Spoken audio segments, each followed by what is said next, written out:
I'm going to read you guys a couple of quotes. Providence Medical Center is on the verge of collapse. Our hospital is truly facing a crisis with max of more than 223 of our beds full. ER wait times are exceeding 4 to 5 hours. Patients are now waiting sometimes for hours in their car just to get into the emergency department. Do you guys ever wonder what it's like to work at a major crisis contract hospital?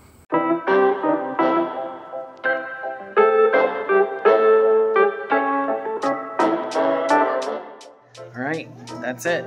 Just finished clocking out, walking down the hall, heading home. It may have been a rough day, but at least after the end of it, coming out at about almost 9 o'clock at night, you come out to sunsets like this. Still, I earned that sunset today.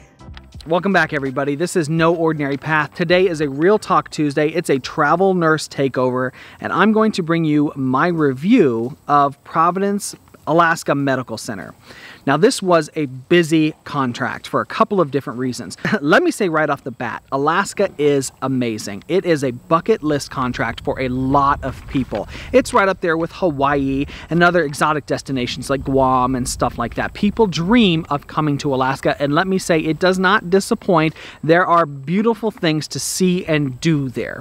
If you're really interested in more of our experiences and stuff like that, check out up here on some of the videos. We'll have a review, a recap of what it was like in Alaska. Go check that video out. But this is specifically going to be related to my experience working at this hospital and what it was like. I'm going to bring you a kind of overview by the numbers. Then we're going to talk specifically about the ICU.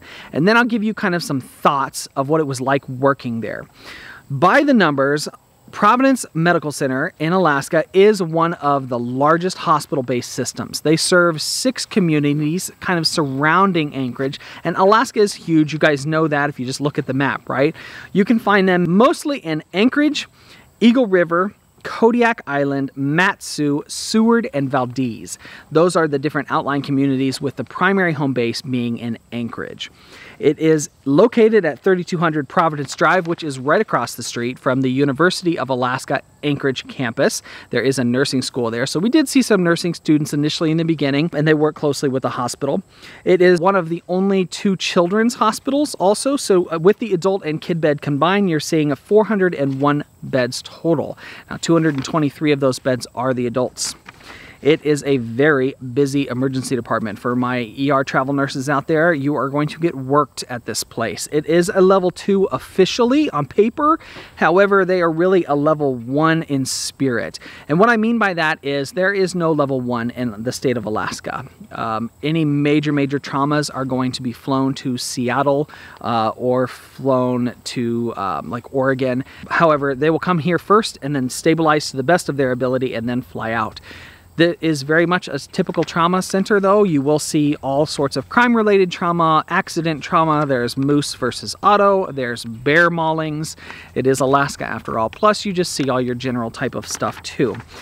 Well, at least we did in the beginning. It is a home base for LifeMed Alaska. I always like bringing that up because I'm a former flight nurse, so that's kind of fun. And in that children's hospital, there is the only level 3 NICU in the state, too.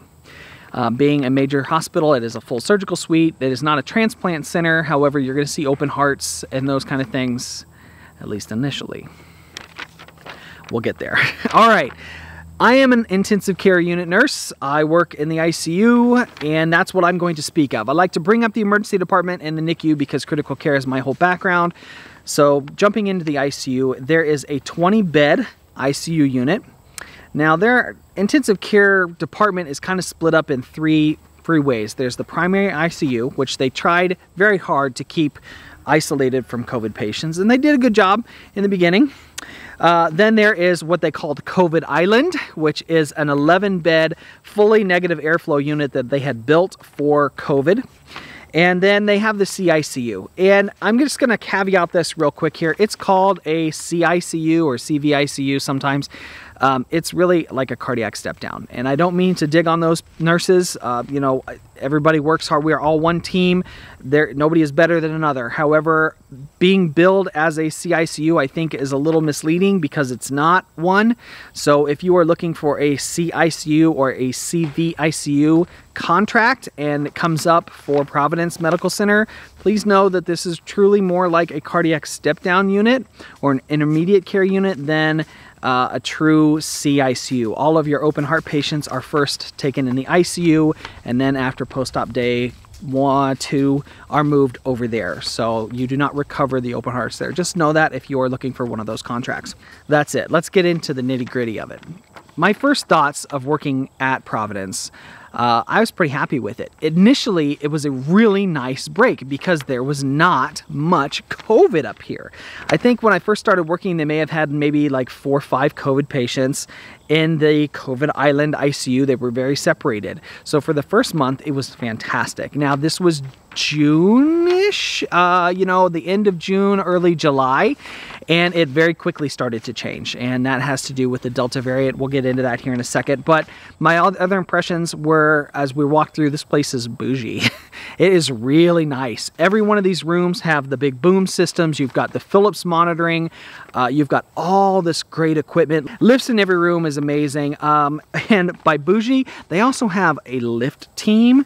And this is a dedicated team of individuals that comes around every couple of hours to turn your patients for you. Is that not awesome? It all changed very quickly towards the latter half of the contract. And that's where we get into this whole like crisis, you know, hospitals on the verge of collapse stuff.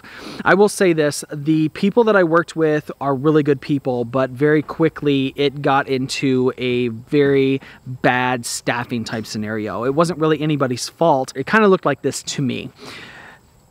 These guys never experienced the initial COVID wave like it was experienced in what they refer to as the lower 48.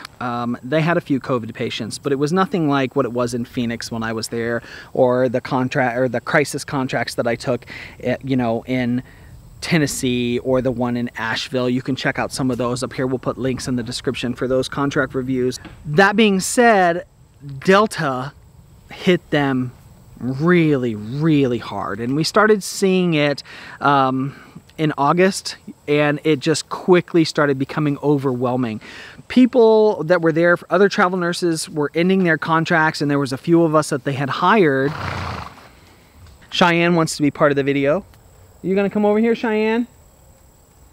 That's my mother's horse. So Delta really hit these guys hard. And what we were seeing is, as travel nurses were ending their contracts, hospital staff was also getting sick with it, so they'd have to be out for 2 weeks. And Providence's policy was also that if you had a spouse or someone that lived with you that got COVID, you had to be also off for 2 weeks. And the Delta variant just flew through this community really, really like wildfire. It was really difficult. So we had a lot of nurses out for being sick, or our family that were sick. Travel nurses' contracts were ending. And while all the increases for travel contracts did happen at this hospital,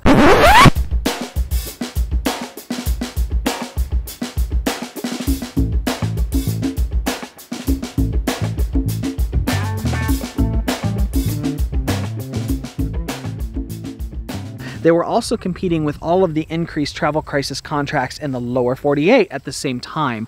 And so there was no new influx of staffing coming in. And it got to be triple assignments every time you were working, massive amounts of overtime available. Nurses were working, and just it was getting kind of crazy. And by the time that I ended, my last day was September 18th, they were rationing care. And the hospital was on what they call a red visitor policy. Red visitor policy means that nobody comes in, basically. The emergency department was that way the entire time that I was there. The ICU went from initially being red to then being orange, which is where they were allowed one visitor that could come in. They could stay that time that they were there, but they could only have that one visitor for the entire time in their hospital stay. Now, that person could come and go, but it always had to be that same person. And then they went to red again, which means no visitors whatsoever. And it was a lot of the same stuff that some of you guys remember from the initial COVID days. You know, we are holding up the iPads as the family members are dying. It was really hard, heavy work. I do think initially they had done a great job of managing it. Everybody, you know, on the COVID island, there were plenty of PPE. That was never an issue for anybody, but it was just staffing. It was just being tripled, and they tried really hard not to triple COVID assignments. This hospital did bring the IVs out into the hall with the long tubing, so that also helped.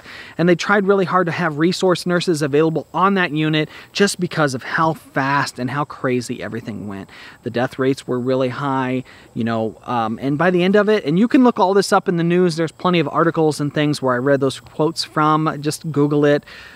There got to the point where, you know, certain patients were being, you know, rationed in terms of who was getting dialysis, who was going to be on the ventilator, who was coming up from the emergency department first. They were on diversion.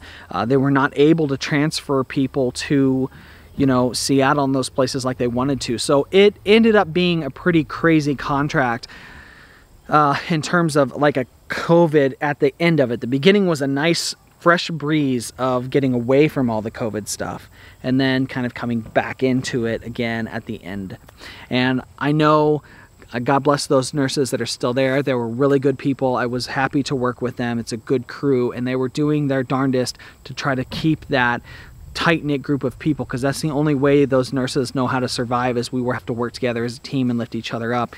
And guys, there's a lot of politics out there. I'm not going to get into it, but I will say that, you know, almost all these patients are unvaccinated. There's not vaccine or mask mandates in the community at that time. I don't know if there are now. So we're seeing a lot of patients that are like that, which does make it kind of tough on everybody. Nevertheless, I did enjoy the contract. With all the craziness at the hospital, when I was able to leave, I'm pretty good about leaving it there. Are you going to come be in the video? I'm going to show you Cheyenne here. There she is. This is Cheyenne, everybody. Say hi. Say hi, Cheyenne. You want to come over here? No? Okay, well, all that being said, it was a good contract. We had fun. We went and saw amazing things. I definitely recommend it. It's a great hospital. It's just now they are dealing with the COVID stuff like they have never dealt with it before.